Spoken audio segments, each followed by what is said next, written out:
Everyone, welcome to week 3 of 15 of your MATO 52 support class. For this week, you guys are going to be doing support lessons 3A, B, and C.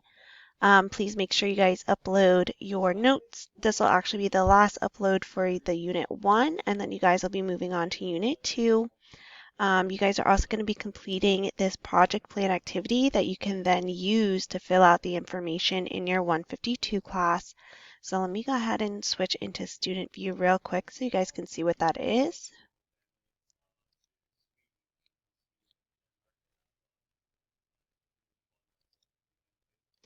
So this project plan activity is going to help you get started for your mid-semester project, which does count in both classes, and in your Math 152 class, it is 45% of your grade.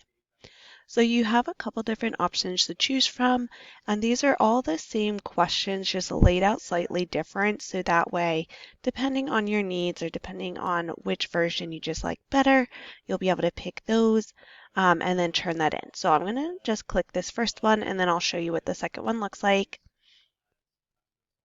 So based on what your question is going to be for your mid-semester project, you're going to think through who is the sample you're going to be asking and what is that population or what is your intended population for that question.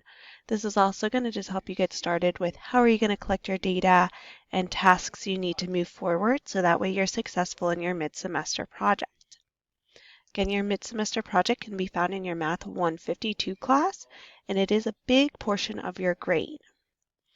So the gist of it, which I'll go over in your 152, is that you're going to be asking a question that interests you to a sample, and that sample should be representative of a certain population. So for example, maybe you're interested in knowing a piece of information from adults in Delaware, so you select 20 people 18 or older from your class. And we'll discuss later on, is that population representative? If not, then why not?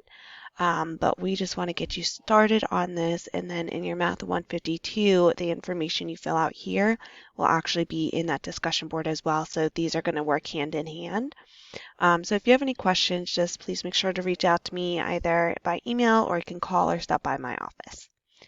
All right, guys, I hope you have a great week.